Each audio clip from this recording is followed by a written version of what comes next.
Gracia y paz, amados hermanos. A continuación daremos lectura a la segunda y última parte del capítulo Los himnos del libro de Jean-Paul Verney, La adoración. Trataremos sobre las palabras de los himnos y las melodías en los himnos del canto congregacional.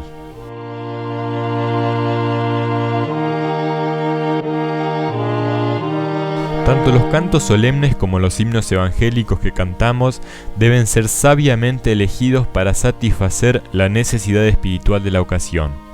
El apóstol Pablo escribió a los cristianos de Corinto: «Cantaré con el espíritu, pero cantaré también con el entendimiento». Las palabras deben ajustarse a las Sagradas Escrituras, especialmente a las verdades reveladas en el Nuevo Testamento. El Espíritu Santo no puede dirigirnos a cantar palabras que no se corresponden con la palabra inspirada. Dios no se contradice. Desgraciadamente, algunos himnos contienen expresiones o enuncian hechos no bíblicos, ya sea por las exigencias poéticas o, a veces, por la falta de exactitud bíblica, o incluso, tal vez, por la falta de conocimiento bíblico por parte de los autores. En un estudio sobre 1 Corintios capítulo 14, versículo 15, Harry Ironside, un autor muy conocido y respetado por los cristianos, afirma: «Es importante cantar himnos que expresen la verdad bíblica. Cantamos un buen número de canciones porque nos gustan las melodías, pero a veces las palabras no están de acuerdo con las escrituras. Algunas personas piensan que las canciones son adecuadas siempre que contengan las palabras de la Biblia, pero el libro de los Salmos fue escrito antes de la redención. David, en el Salmo 38, versículo 1, cantó: «Jehová, no me reprendas en tu furor, ni me castigues en tu ira». Estas palabras no deseo cantarlas. ¿Por qué? Porque la persona de mi sustituto y yo sabemos que nunca entraré en juicio. Estoy salvado del juicio. Hay muchas otras cosas preciosas en los salmos que pueden ser la expresión de nuestros corazones en alabanza y adoración. Pero debemos cantar himnos que expresen el punto de vista de un pueblo ya redimido. Nuestra relación con Dios no debe ser cuestionada. Si no entendemos esto, siempre estaremos confundidos. Como ya hemos señalado, en el Nuevo Testamento no vemos ningún ejemplo de alabanza al Espíritu Santo, como ocurre en algunos himnos. Es igualmente lamentable que algunos himnos cristianos se dirijan al Señor Jesús como nuestro hermano. El Hijo de Dios se hizo hombre perfecto, pero sin pecado, y como tal no se avergonzaba de llamar a los creyentes sus hermanos. Hebreos 2, versículo 11.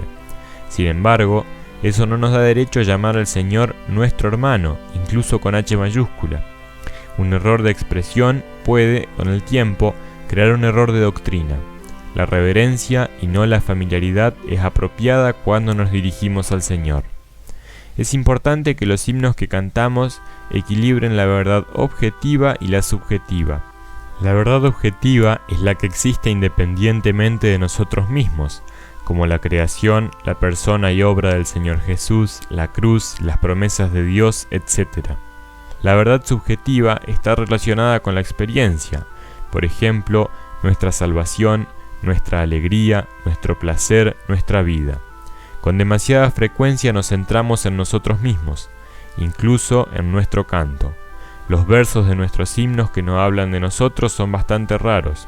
Por último, los himnos que se cantan en nuestros cultos no deberían estar escritos en primera persona del singular, sino expresados en forma colectiva. No yo, sino nosotros. Tengamos cuidado de no cantar mecánicamente la letra de los himnos que conocemos de memoria. Existe el peligro de que nuestro canto se reduzca a vanas repeticiones condenadas por el Señor en Mateo capítulo 6, versículo 7. En cambio, debemos reflexionar sobre las palabras que cantamos y, en los momentos de meditación, recordar a los sabios de la Biblia que son su fuente de inspiración.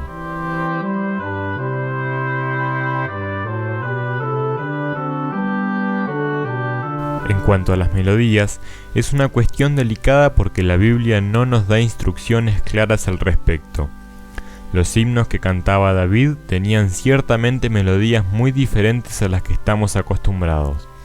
Hay diferentes gustos en cuanto a las melodías entre los creyentes espirituales y especialmente entre las generaciones. En este punto parece conveniente hacer algunas observaciones. Existe una llamada música clásica, adecuada para expresar la verdad bíblica y los sentimientos cristianos. Los compositores, aunque no son necesariamente creyentes renacidos, respetan ciertos valores como la armonía y la dulzura. También existe una música, a menudo muy ruidosa, caracterizada por un ritmo que excita la carne y estimula las pasiones. Con frecuencia, los autores de esta música son ateos evidentes, drogadictos o personas relacionadas con el ocultismo. Este tipo de música está lejos de reflejar la majestuosidad y la santidad de Dios. Los instrumentos musicales no son buenos ni malos en sí mismos. Todo depende del uso que se haga de ellos. Sin embargo, cabe destacar cuándo se inventaron los primeros instrumentos musicales. La Biblia relata que fueron los descendientes de Caín, separados de Dios, los primeros en inventar los instrumentos de cuerda y viento. Génesis 4:21. En el contexto en el que este hecho se nos relata, podemos entender que se trataba sin duda de hacer más agradable un mundo sin Dios. Incluso hoy en día, la música es muy a menudo un medio de distracción y diversión, para ayudar a la gente a olvidar la realidad de la eternidad. La música tiene un efecto innegable sobre los sentidos y las emociones. Puede ser relajante e induir a la meditación, pero también ruidosa y provocativa. Estamos en los últimos días y no debe sorprendernos que, en nuestro mundo que no conoce a Dios, la música sea cada vez más satánica y actúe como un poderoso medio para alejar a los hombres de Dios.